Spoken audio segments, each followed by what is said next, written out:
Hi, Miss NGO. Ito po palang ibabahagi kong kwento ay patungkol sa damit sa ukay.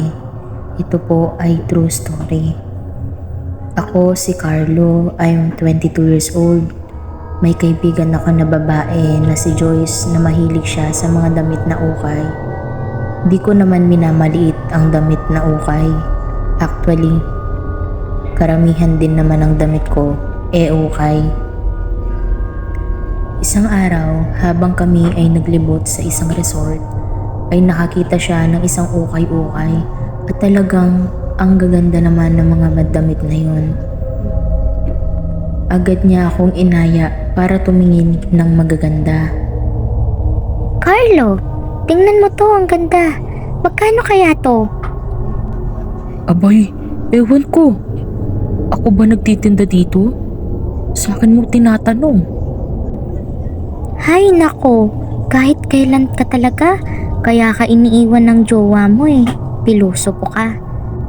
Ay, na-real talk pa ako. Medyo may napansin ako sa lugar ng ukay-ukay.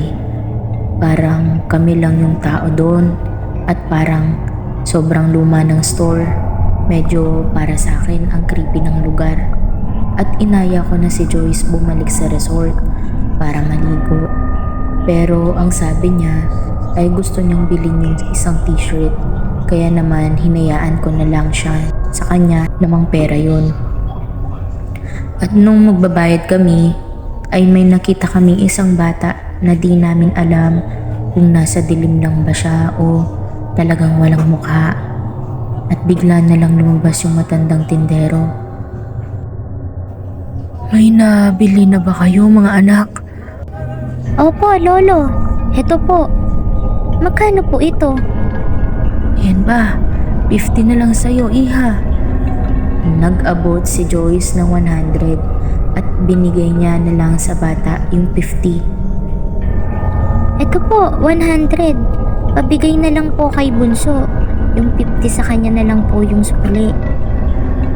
Talaga namang napakabait ni Joyce sa mga bata at talagang mapagbigay siya sa kahit na sino.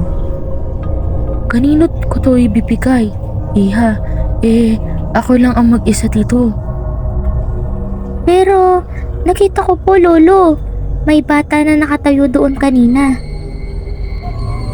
Oo nga po, medyo weird lang po yung lolo. Di namin nakita yung mukha niya. Masyadong madilim. Ay nako, kayong mga bata kayo, kung ano-ano nakikita nyo. Baka malikmata lang kayo. Wala kasi akong kasama dito, 5 years na. Wala po kayong kasama kahit isa? Oo, namatay kasi ang asawa ko at anak ko dito mismo sa kinakatuyuan natin. Thank you for listening. Don't forget to like, share, comment, and subscribe our YouTube channel.